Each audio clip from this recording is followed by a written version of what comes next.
എടാ നീ അവിടെ തന്നെ നിൽക്കണം. അവിടെ നിന്ന് ഇറങ്ങിയ പൊന്നു പോലെ വീട്ടിൽ കയറി അടിക്കും ഞാൻ. ഇറങ്ങി വേണം അതിലുണ്ടെങ്കിൽ വീണ്ടും പഴയതുപോലെ വീണ്ടും പ്രശ്നം ഉണ്ടാക്കാൻ തന്നെയാണോ? എന്താ പ്രശ്നം? നിങ്ങളൊന്നും മിണ്ടായി.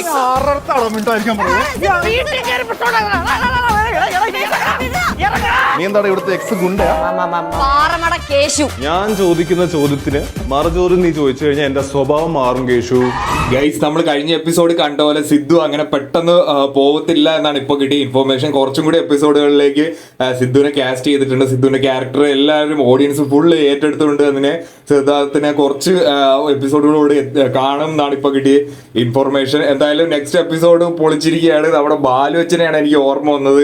കിട്ടില്ലം പ്രൊമോ ആണ് വന്നിരിക്കുന്നത്. നമ്മുടെ സിദ്ധു നൈസ് ഒരു അച്ഛന്റെ ഒരു സ്ഥാനത്തേക്ക് നമ്മുടെ പാറമട വീട്ടിലേക്ക് എത്തിയിരിക്കുകയാണ്. ഇതായിരുന്നു വേണ്ടിയിരുന്നത്. കാരണം അവിടെ ലാക്ക് ചെയ്തിരുന്നതായിരുന്നു കേശുവിന്റെ ചില പരിപാടികൾ നമുക്ക് അറിയാവുന്നതാണ്. അപ്പൊ കേശുവിനെ കുറച്ചൊക്കെ ഒന്ന് നിലക്കി നിർത്താനായിട്ട് നമ്മുടെ ബാലുവച്ചൻ ഇല്ലാത്തതിന്റെ ഒരു കുറവ് ഇപ്പൊ സിദ്ധു നികത്തുന്നുണ്ട്.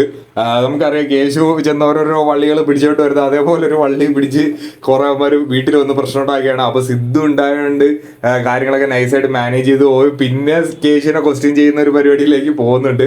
എന്തായാലും സിദ്ധുവിന്റെ എപ്പിസോഡുകളെല്ലാം നല്ല ഹിറ്റാണ്. ഉപ്പുമുളകും എനിക്ക് അതുകൊണ്ടാണ് അവരെ മേക്കേഴ്സിനെ വിളിച്ച് ചോദിച്ചപ്പോൾ അവർ ഈ അടുത്തെങ്കിലും സിദ്ധുവിനെ